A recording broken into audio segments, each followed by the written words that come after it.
Hey there, I'm AJ, and welcome to AJ's Diecast News and Reviews. We're in episode 9, so that means it's time to pull out the 9 car of Bill Elliott. But not just any 9 car. We're talking about Evernham Motorsports' red Dodge dealer's Dodge Intrepid RT.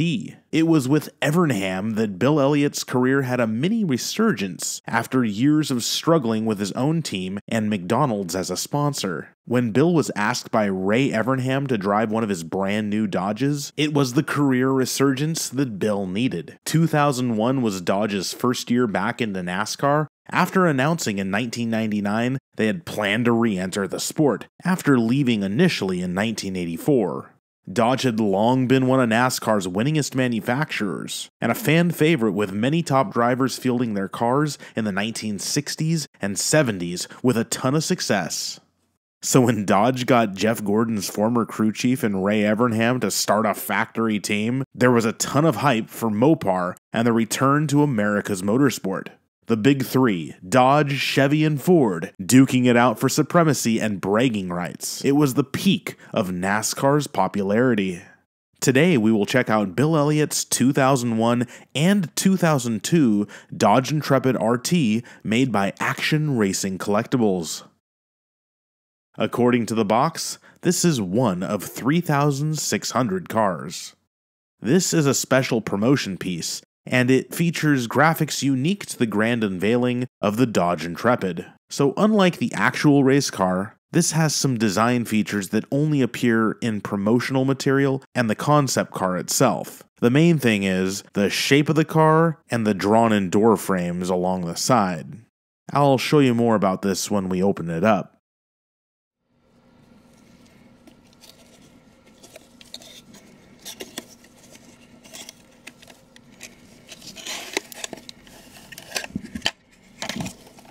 Action eventually made several different molds trying to replicate the Dodge Intrepid, but they really got it down in the 2002 model year.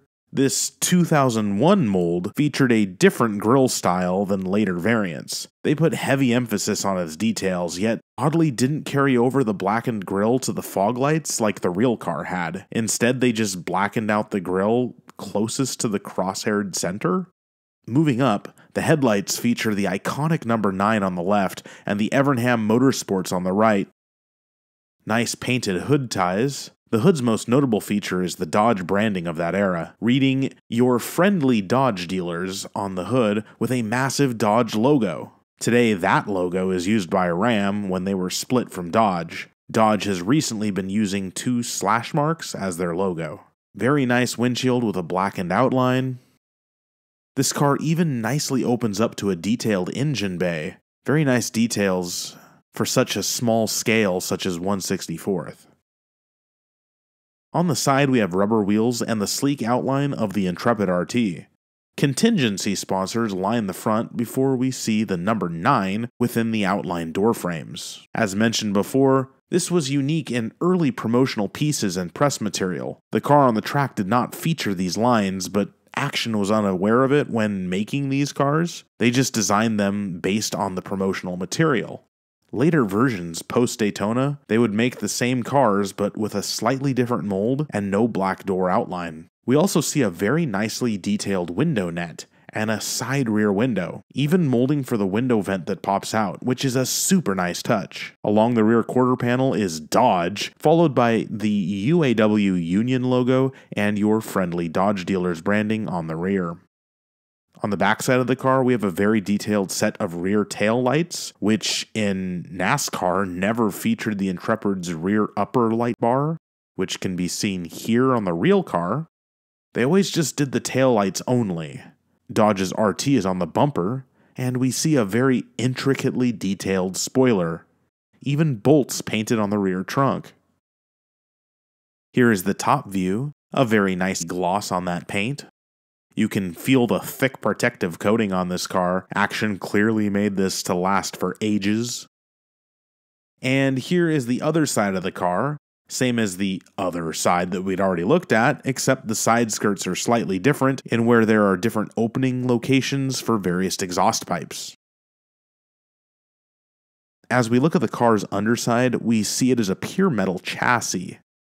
There's a 2001 stamp on the car as well as Action's logo. There is also a colored RCCA logo, designating that this car was made special for Evernham staff and Racing Collectibles Club of America members. Also unique to these older Action diecasts for RCCA members is the stamping of which number this car is. This particular car is number 922 of 3,600 made. Lionel does not do this on 1/64ths today, but you can find DIN numbers on their 1/24th scale diecasts.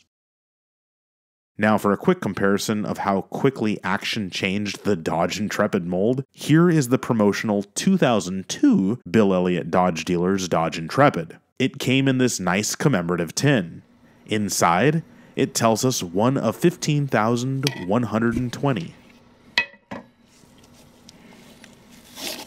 There it is, safely protected. Let's pull it out. Yoink! Right away, they kept the black door frame on this one, but others, such as the Winner's Circle line, did not do it for 2002. As you can see with these two Winner's Circle cars, they also feature a different front-end mold, possibly the most accurate Intrepid casting.